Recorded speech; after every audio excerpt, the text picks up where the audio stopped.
All right, so now we got to do your favorite segment, which is Who You With, which is picking NBA stuff. Got it. We have now Sleeper, your dark horse pick to go further than most people think this year. Golden State Warriors.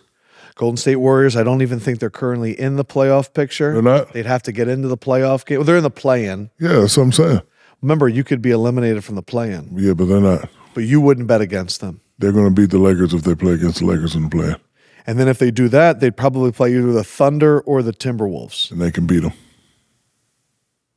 It's hard to bet against Stephen Curry. We saw what he did in the playoffs last year. But it's not him, Klay Thompson. He's going to come back. And then for a guy like that, all I need is 2 games. Because everybody going to do what they do, but if you get Klay to give me 2 games, and then, what I know and respect about Klay, he ain't no punk. So, dogs, when you have them in a corner, they'll give you the but when they get tired, then they bite. So right now, everybody's killing him. Oh, you're coming off the bench. You lost it. He's still playing. All it takes is like one of those games where his elbow is tucked in and he's feeling it and everybody's counting him out. So Golden State. How much can their experience overcome how talented these younger teams are that have never been there before? Experience and consistency of great play. Like if you're experienced and playing like it don't matter, but if experienced, when the eye and when not the eye, and you're playing great.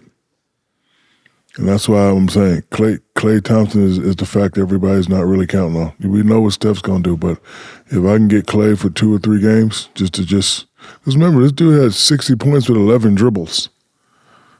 60 points with 11 dribbles, so it's still there. It's just when you're older and then, a lot of people don't understand this. Winning is boring. Oh, that's interesting. Winning is boring. It really is. So, when you don't have the championships, you fight for it. Then when you get that first one, oh, that was luck. Then you get the second one. Bet you can't do it again. Then you get the third one. Then you get traded. Then you get the fourth one. Like, when is it enough? When is it enough? Oh, get 5, get 6. Oh, Michael got it's just at some point, and then you play. Everybody else gets it done in May. You're playing in May and June and July, and you only get 30 days for summer, and you don't get a chance to spend with your family.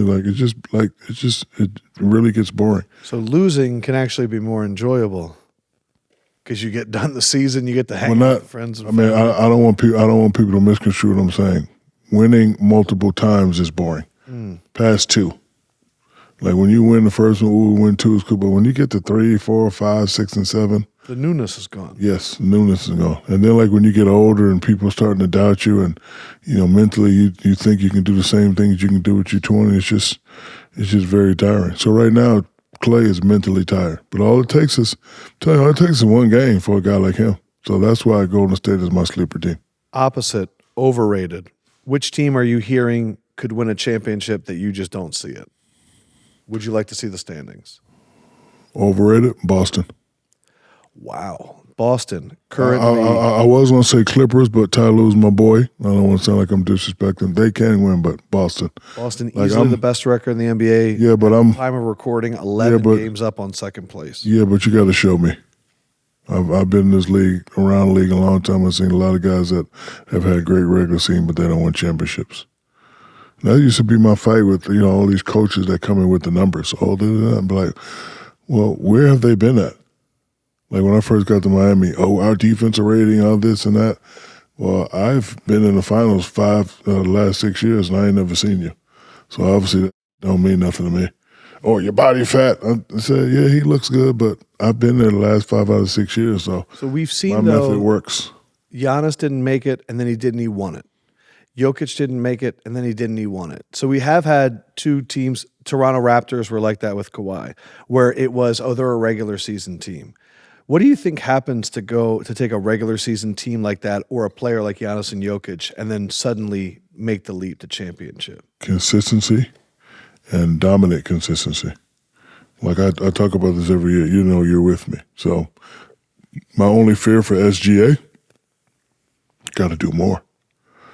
Even though you're averaging 31, 6, 6, and 2, you got to take that up to 37. You got to take it to 37 every game, which is not easy to do. So like right now, SGA is dominating, but if they bring that 31 down to 22, whoever they're playing against, they have a chance. That's my only fear for him. So you really need your stars to take it to another level. Yes, you got to go to another level. And it's maybe one that they might even look at you and go, "Look, I'm an MVP candidate, isn't this?" Yeah, but you have to go to another level, and then you need your ultimate. You need optional others to have out of worldly games. Like if I'm like, because I'm guaranteeing you once the players start, they're gonna double SGA. So when he kick it to D-Dub gonna have to bring it. J-Dub, he gonna have to bring that up. When they kick it to the other guy, get it, yes. Dort has to yeah. So, they're definitely gonna have to have like out of world again. And then it should be easier for them. Like I used to get mad at my guys sometimes, but I understood because there's a lot of pressure. But, bro, you wide open in the corner. Just give me one. Give me one. Like, I'm gonna do what I do because I need to get 7. So the first 3 times I'm touching the ball, don't even look for it. But after I get 7 and 8 and he's done, when I kick it to you, just give me one. Especially in the full court, just give me one. But like if I'm kicking it to a guy, like big shot ball is my favorite. If I kick to him and he's going, now I'm setting Vlade up. And then Vlade comes. And it's one-on-one. And then he just killing them. So that's what I mean by the others have to have an outer worldly game. I want to spotlight something that you're working on right now. You are working on a joint venture with Stephen Curry and Amazon on an Allen Iverson documentary. There has been stories about Iverson done before. I'm curious, we had him on the pod. The reaction to it was so big, but why it was important to tell a story from his perspective and what he really means to the culture. Because he's never really spoke about things. He's reacted to things. He's never really spoken about things. So we've given him his chance to tell how things came about, what he feels, practice. We're not talking about it just have, from his eyes, from his point of views. And I teamed up with Steph Curry and Steph Curry's company and my company, Jersey Legends. So we're going to be working on many more things like this. I got another one that's really good. I want to announce it, but we're still going back and forth. How do you decide? Because you've always been someone that can point at something and go, "That's a good story," and now you're in a point where you can make movies. Is it hard because there's a lot of good stories out there and you can only pick a few? I wish everything I do is team oriented. Like I have a team. We argue, we fight, and team full of experts. So if I bring something to the table, well, it's 4 of us, so it has to be unanimous. Speaking of stories, a few weeks ago we were on set and you said, "Hey, remind me of that one time Phil Jackson was a little crazy." And I was like, okay. It wasn't crazy. It was just different. So my favorite Phil Jackson story, Phil was, and I kind of understood where he's coming from because my father was the same way. So Phil says, so Phil had this thing when he go, shh, he wanted you to look up. He wanted you to call a play. So one time we didn't look up. So we get to a timeout. And he looks at Robert Horry and he goes, "Hey, I'm your master. When I whistle, you look up." Robert Horry said, "I'm from Alabama. You ain't my goddamn master. I don't play that." And you guys were like, "What the fuck?" That's crazy. Yeah, he said that. So then how did it get resolved? What happened after that? But it was just he understood. He was like, "Oh, my bad." Yeah. But Robert Horry said, "I'm from Alabama. I don't play that."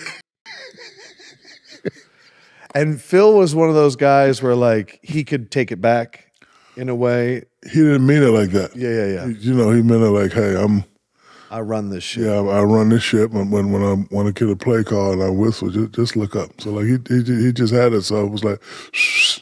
Like your parents. Like my dad used to come out. "Hey, when I come outside and yell your name, I'm only going to yell it one time. If I got to come looking for you." We had 2 rules. When I come outside and yell your name, you better be somewhere close. And you better be in the house, bath water running before that last street light come on. Don't just run in the house and the street light come on. So like sometimes I used to come in the house and he used to look at the light to make sure the light go and be like, all right. Like one time I missed it, never missed it again.